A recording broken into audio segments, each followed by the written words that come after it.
kwegamba waliwo nti emotoka erina obuzito bungi nnyo okusukka ekubisiddwa fayini zirina okugenda mu commentating enguudo za Uganda.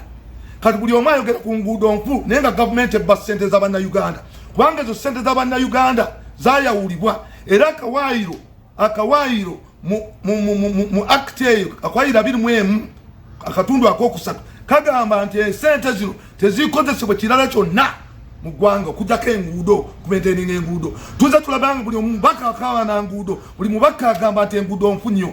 N'olw'ensonga eyo twagala ssente zino zonna nga bwe zikuŋŋaanyizibwa zidde mu road fund zitandika okukola ku nguudo. Ekitongole ekyo bakiyita Uganda Road Fund kyali kisabye nti esente ezo zigendengawa mu ggwanika, zimwe zigendanga mu ggwanika zigendenga mu nsawo ya ekitongole ekyo nga kisobole kutoolako kiweereze kampuni zino ez'enguudo omuli KCC, omuli UNRA, omuli ne district. So akakiiko kaffe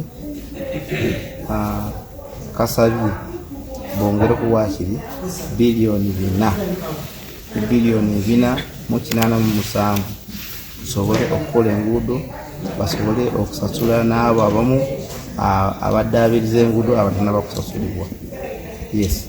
Nenda kutwala government mu kooti mu mbuga y'amateeka kubanga baba ssente z'omuwa omusolo. Ssente zino zajjanga za kola ku nguudo naye zikozesebwa bintu birala, ekyo tetugenda kikkiriza. Kati baade baagala kuteekawo finances ze n'ekirowoozo nti eteekeko nusu 2 buli liita, ekyo bakikola dda naye era zisigadde zibbibwa. Tetugenda kuddamu kukkiriza ssente za muwa omusolo kugenda bwe zityo fa, ekyo tetujja kukikkiriza nga tuli mu parliament y'eggwanga lino. Tugenda kutwala government mu kooti. Ezo neshonga ez'Abany'eishengyero hamwe na budget ey'enkuuto.